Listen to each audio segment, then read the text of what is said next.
সমালোচনা তোমার লাইফে থাকবে।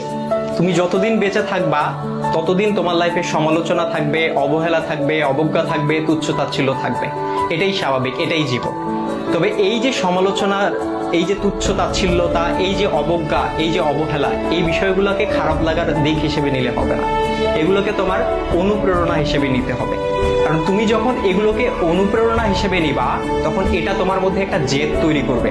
আর যেই জেদটা তোমাকে কঠোর পরিশ্রম করতে কি করবে ভাইয়া? অনুপ্রাণিত করবে। তোমার কঠোর পরিশ্রম করতে গিয়ে তোমার সব ধরনের ক্লান্তিগুলোকে দূর করে দিবে। আর যখন তুমি একবার কঠোর পরিশ্রম করতে শিখে যাবা তখন স্যাক্রিফাইসের যে বিষয়টা, এই বিষয়টা তোমার মধ্যে অটো চলে আসবে।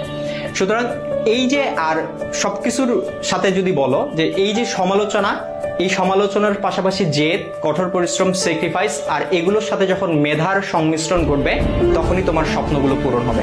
সুতরাং সমালোচনাকারীর এই যে সমালোচনা, এই যে অবজ্ঞা, এই যে অবহেলা, এই যে তুচ্ছ-তাচ্ছিল্যতা, এই বিষয়গুলোকে তোমরা কখনো খারাপ বিষয় হিসেবে নিও না বা খারাপ লাগার বিষয় হিসেবে নিও না। এগুলোকে তোমরা অনুপ্রেরণার বিষয় হিসেবে নাও এবং তোমার স্বপ্নগুলোকে পূরণ করে ওই সমালোচনাকারীদেরকে দেখিয়ে দাও। দেখা হবে বিজয়ে। ভালো থাকো সবাই।